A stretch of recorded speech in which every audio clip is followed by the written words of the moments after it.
Hello, everybody. Welcome back to my ADHD series. This is number two, and I realized last week after I recorded number one that one of the biggest things that I would have wanted was just a general, what are the symptoms and what might it look like in little girls versus little boys, and how might that have changed?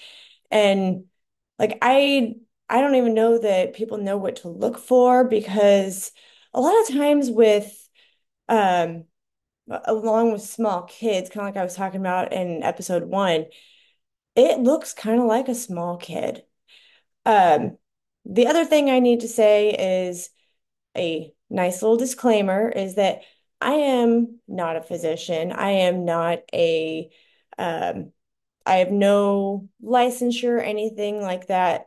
Anything that I am saying with these is purely my own research and my own experiences. So I encourage you, if any of these things hit home with you, to do your own research. But the other thing is that the best thing I ever did, and it aligns with this podcast so much because this is the Go With Your Gut podcast. And I was told multiple times, or I guess asked multiple times, if I had ADHD as an adult. And I immediately brushed it off because I'm like, no, I don't have that. No, no, because I didn't understand what it could have looked like. And the more I kind of heard it in my head, the more I heard people talk about it, I was like, yeah, okay, maybe. And I was really nervous about I was nervous, excited about going to get diagnosed because I was just like, what is this? But I was also at the point where I was just like, I can do all the research I want and I can educate myself, yes.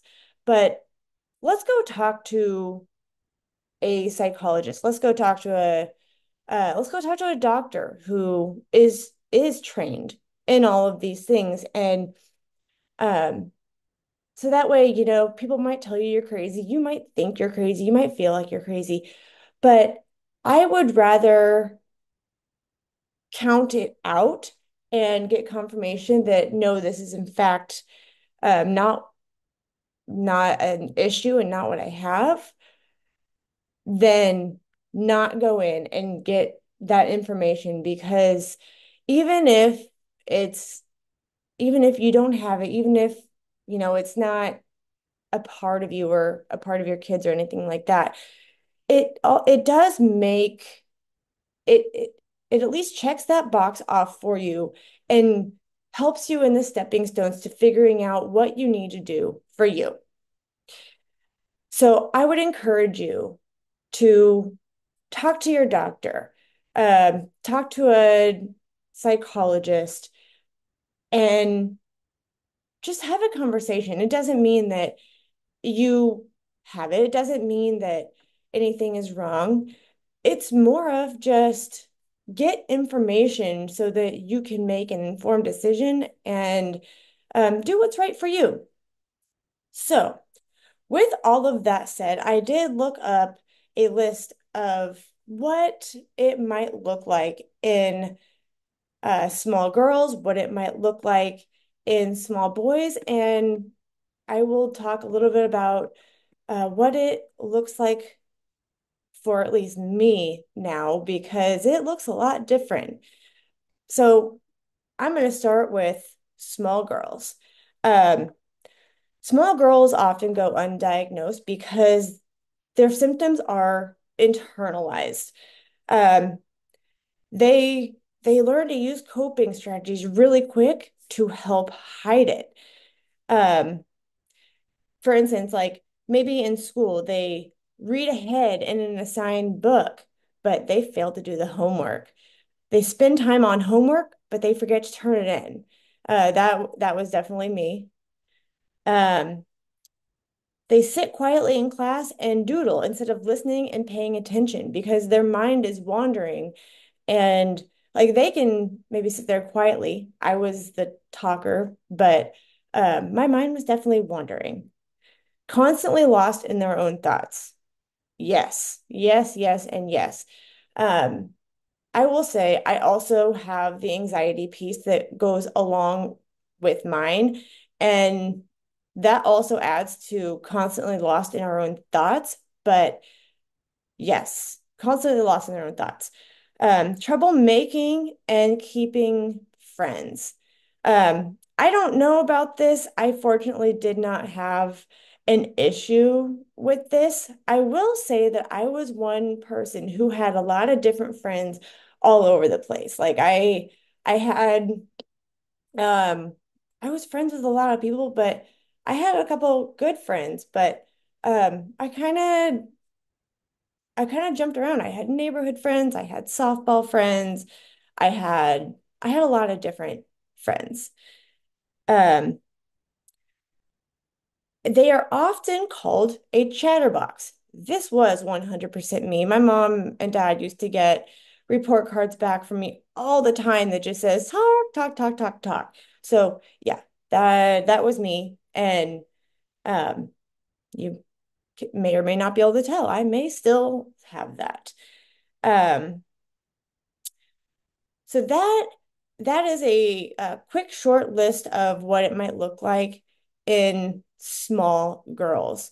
I used to get homework and I would spend a lot of time on it because I would, my brain would wander, or maybe I just had a hard time because I didn't really know how to learn because back when I was in school, it was just reading from a book and talking about it on the chalkboard or later the whiteboard. And I learned by doing. I learned by hands-on, being able to do the activity. And I like to be talked through it one time just so I have an idea. And then I have to do it and figure it out that way because that's how I learn the fastest. But I was definitely the person who would forget to turn my homework in, would forget to we at one point had to get our planner signed saying um, our parents saw it. And there was a good amount of times that I opened up my planner at the beginning of the week and I'm like, crap, I didn't get mom to sign that, or I didn't get dad to sign that. And yeah, that happened. Okay. So what might it look like in boys? This is a little bit more obvious, and I think that's why boys get diagnosed a lot earlier because boys are known for not being able to sit still. A common thing on um, questionnaires that you'll see is moves as if like a motor because they're fidgeting, they can't sit still, they're up and down, they're rolling all over the place. Disruption of learning. And that might look like, blurting answers out in class, that nonstop talking factor, or maybe just like they're in their own heads and they may say something that has nothing to do with class and it disrupts. Um, a lot of times, in my case anyway, and what I would imagine is that um, the disrupting in class is sort of that light bulb moment and wanting the validation of, ooh, I got it. I want to say it out loud because they're talking through what's going on in their head. They're talking through that light bulb moment. Um, and it's that excitement piece of talking through that light bulb moment. Um, Spend hours on video game, but get frustrated after a few minutes of homework. Yes. And I would say, and this is just me talking from my own past personal experience and everything, is that might be their decompression. They get lost in it. Maybe it's their zone out, or maybe that's kind of a creative time for them because it's something they enjoy. But getting frustrated after a few minutes of homework because um, they're learning a new process and Either they're not learning it the right way or they don't want to fail. Um, it could be a lot of different things. But that was really the gist of boys. I will say, and my oldest son who just got diagnosed with it, um, just high distraction, extreme distraction. Like I'll give him something to go do. And I do not give him any more than two directions because no matter what I say, he will not hear me after direction number two because his brain immediately goes to do it mode of the first two things. I am the exact same way. If you give me a whole list of things to do, unless I write it down, I might go get the first two done and then I am distracted.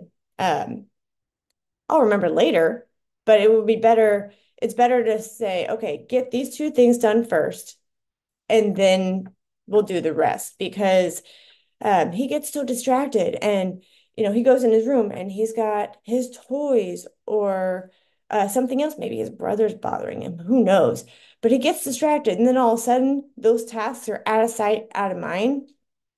And that's just how his brain works. It's not the fact that he wasn't listening or he just blatantly chose not to do it. It is because um he got thrown off. He got sidetracked. So he also takes constant reminders because maybe he has so much going through his head that he needs, it's that little obsession thing. He needs to get and complete thinking through that, and then he can focus.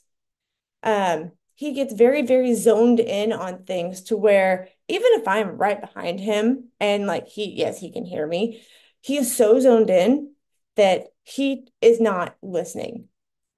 And this can be very much taken as, um, you know, deviant behavior or, just being kids and don't want to listen. And sometimes, yes, but do your best in saying, okay, is he just completely zoned into this and he is so interested in what he's doing and he's stuck in that creative zone that no, he doesn't hear. One of the big phrases that I say is eyes and ears on me because I want to know that they are listening and I want when they have their eyes on me, I then say something to get them to respond to prove that they are listening to me and they are not still, their brain is still back in that zone and their attention is still back in that zone. Um,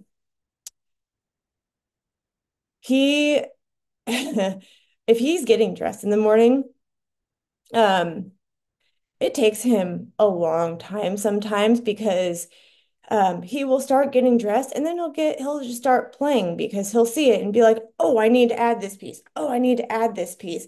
And then all of a sudden I go in his room. I'm like, dude, you've been up here for a long time. Why are you not dressed?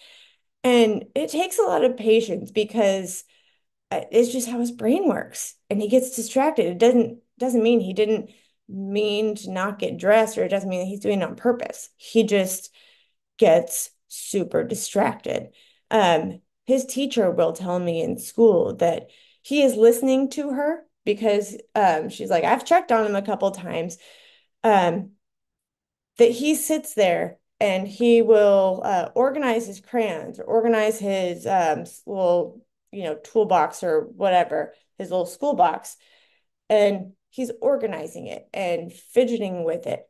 But he's listening. And she's like, I can answer a question or I can ask him a question and he can answer it.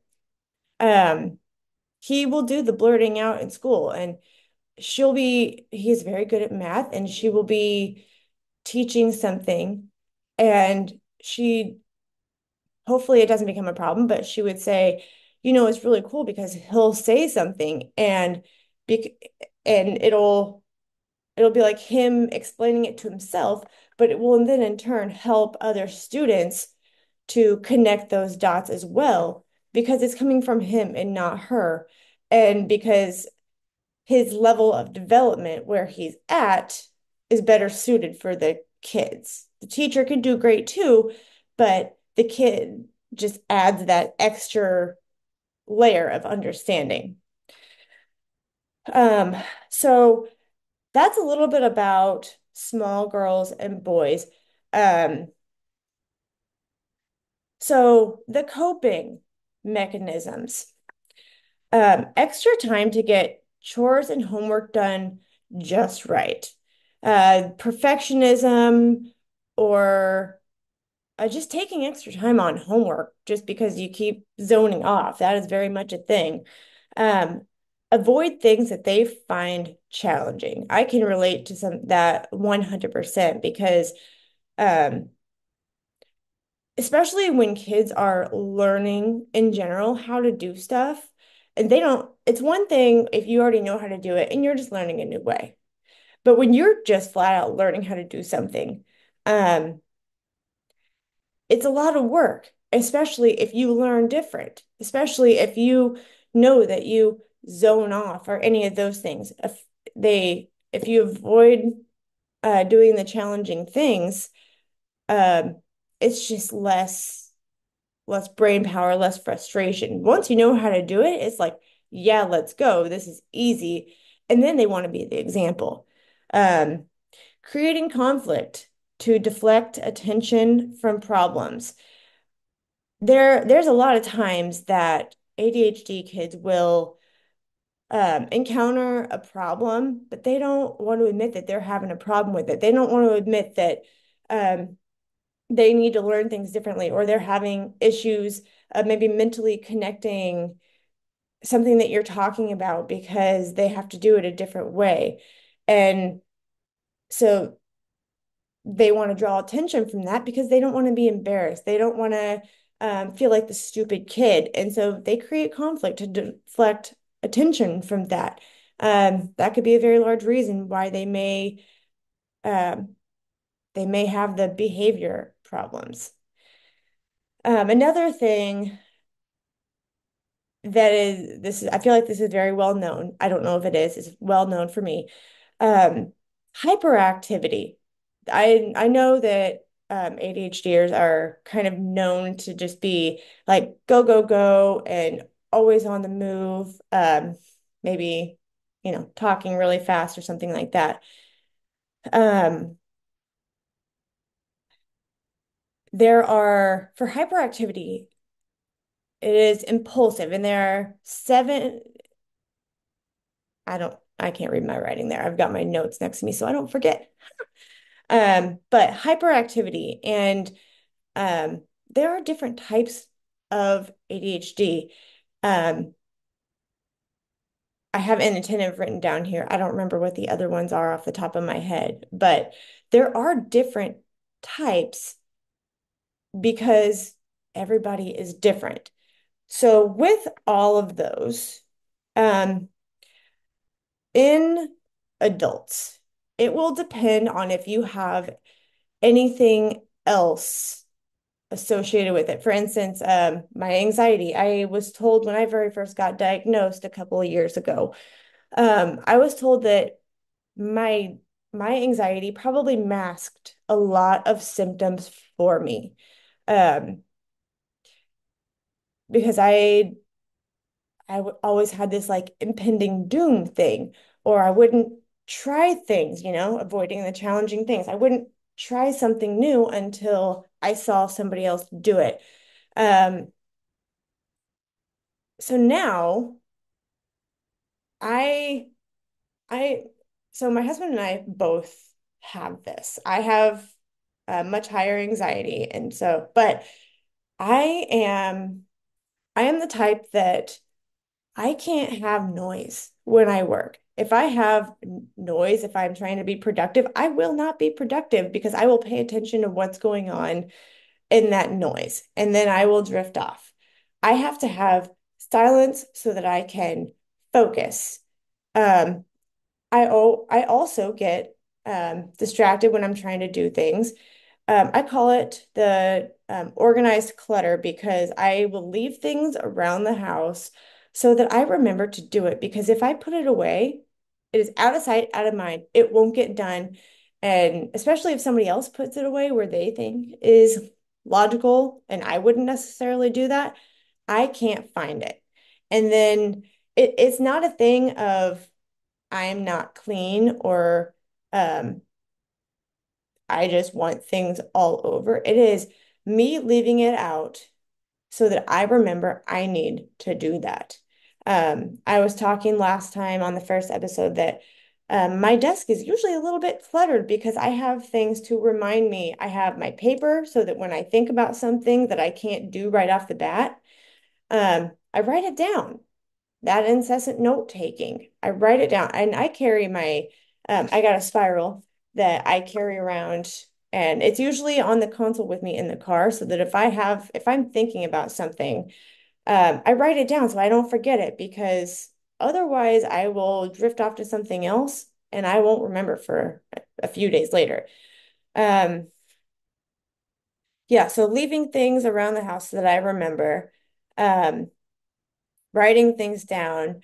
I have to set reminders for everything because otherwise I won't remember. I have to have a lot of systems in place to be able to say, um, hey, do this, hey, do this. I put something in my calendar to say, hey, you need to schedule this today on this day so that you have it for like the next month.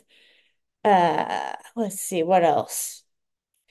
Um, I I get overstimulated with a lot of noise, and so I drive in silence because like Saturday mornings when both of my boys get up, they are just all loud. And within a couple hours, I am just like, I need quiet space. I need something else. So I have to know when to put things in my day that drain me, um, when when to do things in general. Um, I I am my own sort of organized, and I have certain days that I do things. But like my husband, on the other hand, he um he is very analytical OCD. Everything with him has a place, and he has to be listening to something in the background, or else he can't concentrate. So yeah, we can't work together. But he is very much different in that than I am. We both get a little bit obsessive with things and we get frustrated if we can't figure them out, but we get to like the same answer very, very differently. Um, if you're talking to me, I probably won't be looking at you very much because I am connecting what you're talking about and drawing a mental picture so that I can relate and understand. He does the same thing.